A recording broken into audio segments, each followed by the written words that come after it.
Assalamualaikum warahmatullahi wabarakatuh. Perkenalkan, nama saya Octavia Gayani, kelas 8, siswi SMP ITE Adipati.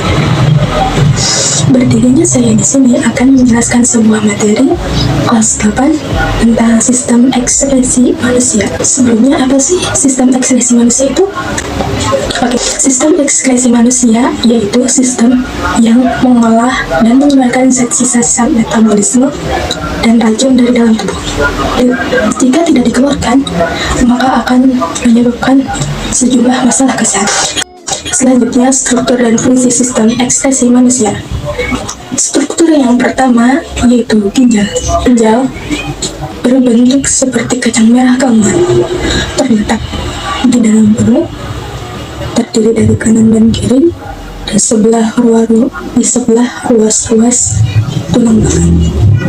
Ginjal terdapat sepasang. Ginjal kanan terletak lebih rendah daripada ginjal kiri, karena di atas ginjal kanan terdapat hati. Fungsi ginjal yaitu menyaring darah dan mengeluarkan zat sisa-sisa metabolisme dalam bentuk urin, dan juga menjaga keseimbangan cairan dalam tubuh. Selanjutnya, proses pembentukan urin. Proses pembentukan urin terdapat 3 tahap. Yang pertama, filtrasi. Filtrasi merupakan proses penyaringan darah yang terjadi di glomerulus. Hasil proses tersebut dapat menghasilkan urin primer. Tahap yang kedua yaitu reabsorpsi. Dalam proses ini yaitu penyerapan zat sisa metabolisme yang masih dibutuhkan oleh tubuh, yang terjadi di tubulus contortus proximal. Dalam tahap ini menghasilkan urin sekunder. Tahap terakhir atau tahap ketiga yaitu augmentasi. Augmentasi yaitu pengumpulan, tambahan, dan pengeluaran zat-zat sisa metabolisme yang tidak dibutuhkan. Terjadi di tubulus contortus distal. Hasil dari tahap ini yaitu urin yang sesungguhnya. Kemudian selanjutnya, struktur ginjal. Struktur ginjal terbagi 3. Struktur ginjal yang pertama yaitu korteks atau kulit ginjal. Dalam bagian tersebut terdapat berjuta-juta nefron yang terdiri atas badan Malfigi dan saluran panjang atau tubula. Badan Malfigi tersusun atas glomerulus berupa anyaman, pembuluh kapiler, dan sampai bau mentih. Struktur ginjal yang kedua yaitu medula atau sumsum ginjal. Medula atau sumsum ginjal terdiri atas badan-badan yang memiliki bentuk seperti kerucut. Di dalamnya terdapat banyak saluran-saluran yang berfungsi untuk mengumpulkan urin. Struktur yang terakhir atau yang ketiga yaitu pelvis atau rongga ginjal. Pelvis merupakan rongga ginjal yang berfungsi menerima saringan dari filtrat. Urin dari pelvis dikeluarkan melalui ureter menuju ke kantong kemih. Selanjutnya, kandungan lemak. Kandungan yang pertama yaitu 95% air. Kedua, terdapat asam urea, amonia, dan urea yang berasal dari. Ketiga, terdapat berbagai macam garam, khususnya garam dapur. Dan yang terakhir, terdapat zat warna empedu yang menjadikan warna kuning pada urin. Beranjak ke struktur dan fungsi sistem ekspresi yang kedua, yaitu kulit. Kulit adalah salah satu organ ekskresi yang berperan dalam pembentukan keringat dan pengeluaran keringat. Berkeringat juga dapat mencegah suhu tubuh dan mengeluarkan zat sisa metabolisme. Selanjutnya, fungsi kulit. Fungsi kulit yang pertama yaitu sebagai alat indera, sebagai pengatur suhu tubuh. Ya,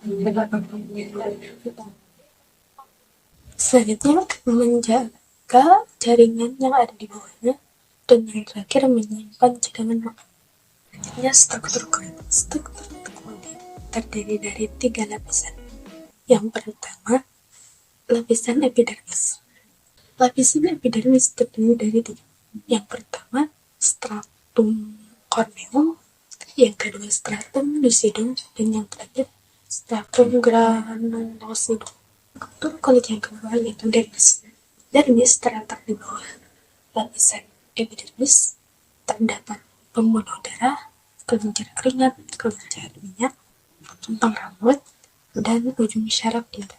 Struktur kulit yang terakhir yaitu hipodermis.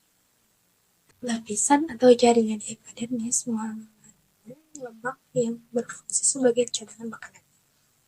Tahan yang melindungi tubuh terhadap benturan dari luar dan menahan panas tubuh. Struktur dan fungsi sistem ekskresi yang ketiga yaitu paru-paru. Paru-paru juga berfungsi sebagai alat ekskresi. Zat yang dikeluarkan oleh paru-paru berupa karbon dioksida atau CO2 dan uap air atau H2O.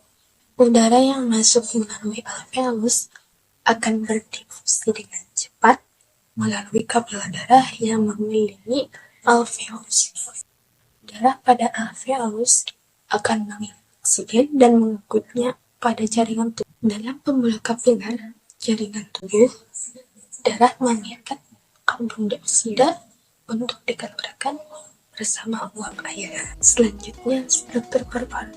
Struktur paru-paru terdiri dari bronkus kanan, lobus kanan, trachea, bronkus kiri, bronkus bronchiolus, lobus kiri, pleura fluid, diafragma, dan alveolus alveolit, dan juga pembentukan karbon dioksida dan uap air. Oke, selanjutnya struktur dan fungsi sistem ekspresi yang terakhir, yaitu hati. Hati selain berperan dalam sistem pencernaan, hati juga berperan dalam sistem ekskresi manusia, yaitu mengekskresikan zat warna empedu, yaitu bilirubin. Bilirubin dihasilkan dari pemecahan hemoglobin yang terdapat pada sel darah merah. Selanjutnya, fungsi hati. Fungsi hati yaitu yang pertama, menawarkan racun, yang kedua, membentuk urea dan amonia, ketiga, mengatur kadar gula dalam darah, keempat, mengubah provitamin A menjadi vitamin A, dan yang terakhir menyimpan gula dalam bentuk glikogen. Oke, selanjutnya proses ekspresi hati. Proses ekspresi hati atau hemoglobin dalam sel darah merah yang dipecah menjadi zat besi, hemin, dan globin. Kemudian zat besi dibawa ke sumur-sumur darah merah untuk dipecah menjadi hemoglobin. Globin dipecah menjadi asam amino, dan hemin dipecah menjadi zat warna M kehijau yang disebut biliverdin, dan hemin dipecah menjadi zat warna hijau yang disebut biliverdin. Kemudian biliverdin diolah menjadi bilirubin yang merupakan zat warna kuning jingga. Bilirubin dikeluarkan bersama getah empedu. Getah empedu dikeluarkan melalui usus bekas, dan bilirubin menuju usus besar. Kemudian di usus besar, bilirubin diubah menjadi urobilinogen. Selanjutnya, urobilinogen diubah menjadi urobilin sebagai pewarna kuning pada urin, dan sterkobilin sebagai pewarna coklat pada feses.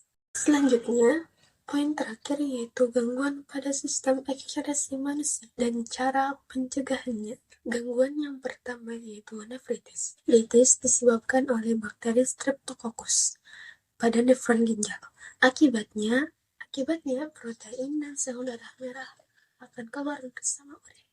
Kadar urea dalam darah menjadi tinggi sehingga penyerapan air terganggu, menyebabkan air tertimbun di kaki atau kaki penderita bengkak. Upaya pencegahannya dengan cara cuci darah atau mencangkokkan ginjal. Yang kedua, batu ginjal, yaitu benda keras yang ditemukan di saluran ginjal, pelvis ginjal, dan saluran urin. Keberadaan batu ginjal dapat menyumbat ureter, menimbulkan bengkak, dan meningkatkan kemungkinan infeksi bakteri. Albuminuria, yaitu protein albumin pada urin. Albuminuria disebabkan karena pada membran glomerulus. Yang keempat, hematuria, yaitu keberadaan sel-sel darah merah di dalam urin. Penyebabnya radang organ-organ sistem urin karena penyakit iritasi oleh batu ginjal. Jika darah ditemukan di dalam urin, kondisi ini menunjukkan adanya bagian saluran urin yang mengalami pendarahan. Gangguan yang kelima yaitu diabetes insipidus. Diabetes insipidus disebabkan karena kekurangan hormon ATH dan hormon antidiuretika, menyebabkan tubuh tidak dapat menyerap air yang masuk ke dalam tubuh sehingga penderita sering buang air kecil. Yang keenam yaitu kanker ginjal. Kanker ginjal disebabkan karena pertumbuhan sel kanker dalam ginjal di sepanjang tubulus ginjal, dapat menyebabkan adanya darah dalam ginjal, kerusakan ginjal, dan mempengaruhi kerja organ apabila menyebar ke organ lain. Gangguan yang ketujuh yaitu jerawat. Jerawat disebabkan oleh kondisi kulit yang ditandai dengan terjadinya penyumbatan dan peradangan pada kelenjar sebasia atau kelenjar minyak. Terjadi karena kurangnya kebersihan kulit dari kotoran dan kulit mati. Selanjutnya, gangguan pada sistem ekskresi manusia yang terakhir, yaitu biang keringat. Biang keringat salah satu iritasi kulit yang disebabkan oleh keringat berlebihan pada suhu panas dan lembab. Biang keringat salah satu iritasi kulit yang disebabkan oleh keringat yang berlebihan pada saat cuaca panas dan lembab. Biang keringat disebut miliaria. Biasanya muncul beberapa hari setelah seseorang terkena paparan suhu panas.